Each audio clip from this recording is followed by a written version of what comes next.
Hola queridos amigos, mi nombre es Santiago Lons y bienvenidos a los dominios de mi canal donde el arte y la cultura se analizan con profundidad.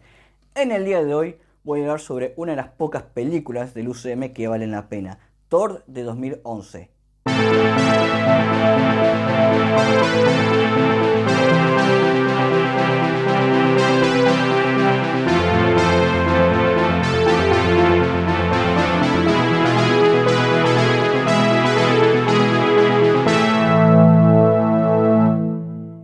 Thor de 2011 fue dirigida por Kenneth Branagh.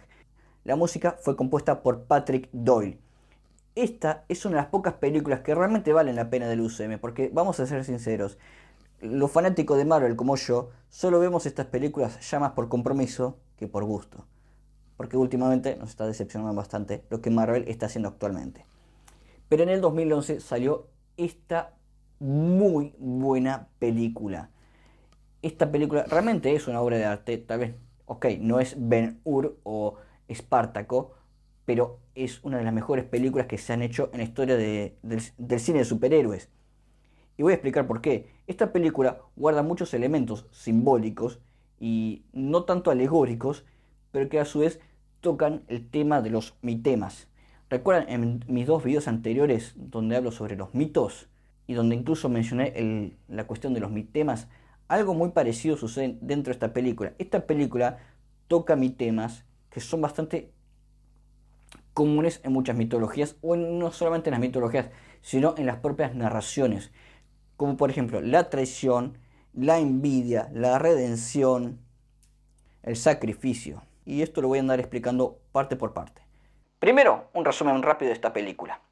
La película cuenta la historia del príncipe Thor de Asgard, que iba a ser nombrado rey, pero por una interrupción de sus enemigos, los Jotuns, la coronación es interrumpida. Thor se enoja y decide invadir Jotunheim, desobedeciendo las órdenes de su padre Odín. Esto provoca la posibilidad de una guerra. Entonces Odín lo expulsa a la tierra, despojándole de su poder. En esta historia, Thor tiene que comprender el significado de la humildad, eliminando toda arrogancia e ira. Al final, el envidioso de su hermano envía una máquina para poder matarlo. Él se sacrifica para poder salvar a las personas que él ama. Este sacrificio le valió la recuperación de su propio poder. Al final regresa a Asgard, donde vence a su hermano en una última lucha. Thor de esta manera se termina redimiendo y recupera el amor de su padre. Habiendo entendido estos puntos, voy a analizar esta película. Primero, en la relación de Loki y Thor. Esta historia es una historia de Caín y Abel. Tenemos al hermano Thor, que es muy favorecido por su padre, es muy amado por su propio padre, y tenemos a Loki, que es bastante envidioso. Todo lo que hace Loki en esta película lo hace por envidia. Él es el que logra infiltrar a los Jotuns, a Asgard, para interrumpir la coronación. A su vez manipula a su hermano para que su hermano invada Jotunheim, desobedeciendo Thor las órdenes de Odín, y a su vez busca la muerte de su hermano con este monstruo metálico conocido como el Destructor. Él de hecho ni siquiera le interesa el poder. Todo lo que hace Loki en esta película lo hace por pura envidia. Acá vemos la típica historia de Caín y Abel en la historia de Loki y Thor. Ahora vamos a hablar de el viaje de redención. Si analizan esta película, esta es la historia de una persona muy amada por su padre, pero que derrocha todos sus dones, termina fuera de su casa, termina miserable, incluso despojado de sus propias ropas asgardianas, pero al final se redime y recupera sus ropas y regresa de vuelta al lado de su propio padre.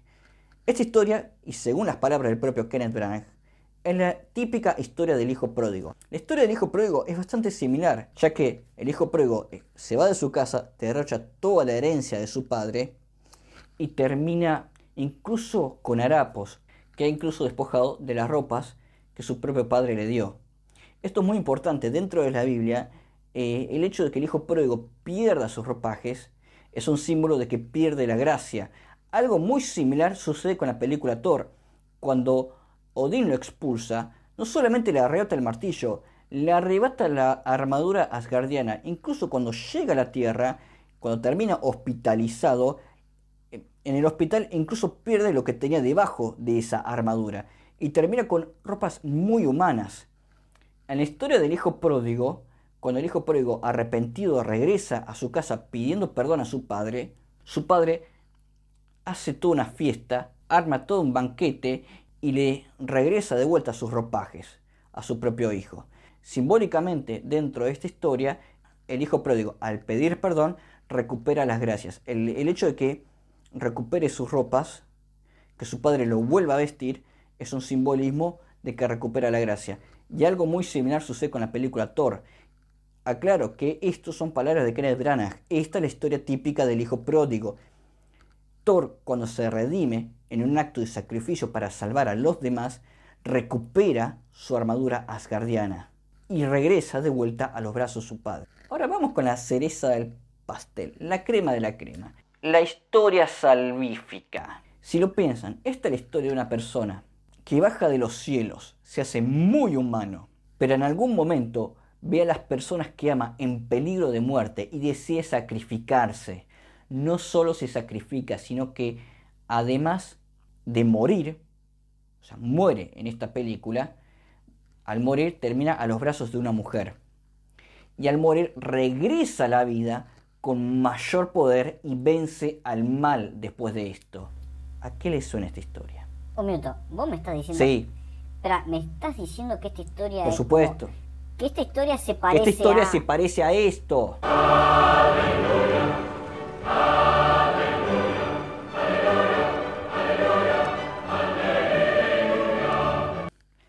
Vean, entiendan de vuelta, es la historia de una persona que bajó de los cielos, se hizo muy humano y para salvar a la gente que ama, sacrifica su propia vida, muere, termina a los brazos de una mujer, pero luego regresa a la vida con mayor gloria. Esta historia no es una alegoría de Cristo, pero digamos, hay temas bastante comunes que uno los puede asociar a la propia historia salvífica de Cristo. Kenneth Branagh no está haciendo una alegoría de Cristo con Thor, pero está tocando temas que son bastante universales y que al mismo tiempo de alguna forma se relacionan unos con otras. Así que sí, esta historia hace incluso una referencia al sacrificio de Cristo en la cruz. Conclusión. Kenneth Branagh es uno de los mejores directores de Hollywood. Es uno de los pocos buenos directores que ha tenido Marvel en sus producciones. Desgraciadamente, Kenneth Branagh no dirigió las secuelas, porque incluso una de las críticas es que esta película no tuviese acción.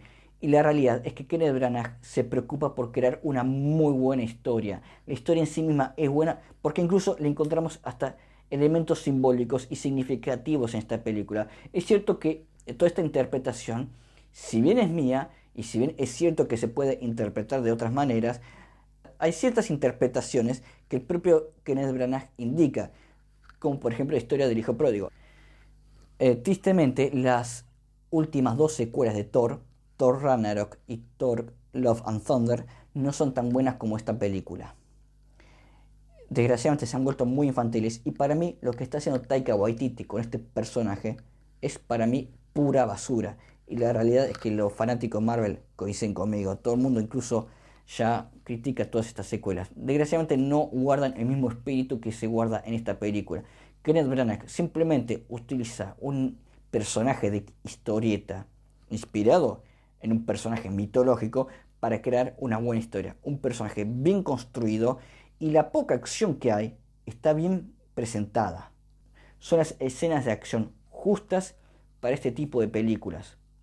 Por mi parte esto fue todo, no se olviden de suscribirse, denle like, hagan clic en la campanita y abajo en la descripción tienen mis redes sociales por donde pueden seguirme. Nos vemos en las próximas, hasta luego.